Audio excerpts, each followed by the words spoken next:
বিসমিল্লাহির রহমানির রহিম। সুপ্রিয় দর্শক, যে যেখান থেকে দেখছেন সবাইকে আন্তরিক মোবারকবাদ, ফুলের শুভেচ্ছা অভিনন্দন। আমার সংগ্রামী সালাম, আসসালামু আলাইকুম রহমতুল্লাহি ওবারাকাতুহু। আপনাদের সঙ্গে রয়েছি আমি ইব্রাহিম খলিল।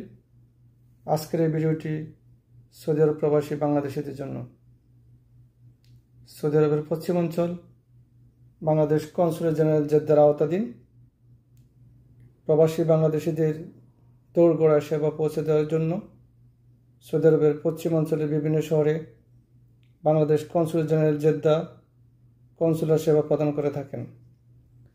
তারই ধারাবাহিকতায় সৌদি আরবের সীমান্তবর্তী প্রদেশ আবার খামিস মোশাহিদ ও এর আশপাশের এলাকার প্রবাসী বাংলাদেশিদেরকে আগামী 24 ও 25 জানুয়ারি 2025 রোজ শুক্র ও শনিবার কনসুলার সেবা প্রদান করবেন। খামিস মোশাহিদের বাংলা মার্কেটের সন্নিকটে ইস্তেরা আহাদ মনিরা এই সেবা প্রদান করবেন।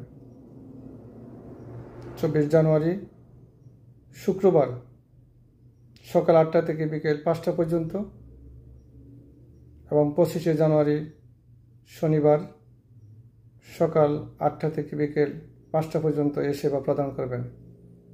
সেবাসমূহের মধ্যে রয়েছে পাসপোর্টের আবেদন গ্রহণ, মেয়াদ উত্তীর্ণ ডিজিটাল পাসপোর্টের ইস্যু আবেদন গ্রহণ, ওইজানাস কল্যাণ বোর্ডের সদস্যপদ নিবন্ধন, সোনালী ব্যাংকের অ্যাকাউন্ট খোলা, বন্ড ক্রয়, প্রবাসী কার্ড বিতরণ সহ বিভিন্ন ধরনের সেবা প্রদান করবেন। সেবা গ্রহণকালে অবশ্যই প্রত্যেক বাংলাদেশিকে জন্ম নিবন্ধন ফটোকপি অথবা পাসপোর্টের ফটোকপি সঙ্গে নিয়ে আসবেন। সুপ্রিয় দর্শক, আবারও কোনো বিষয়ে আপনাদের সামনে উপস্থিত হব। ততক্ষণ পর্যন্ত মহান আল্লাহ আমাদের সবাইকে ভালো রাখুক, সুস্থ রাখুক, এই প্রত্যাশায় আল্লাহ হাফেজ।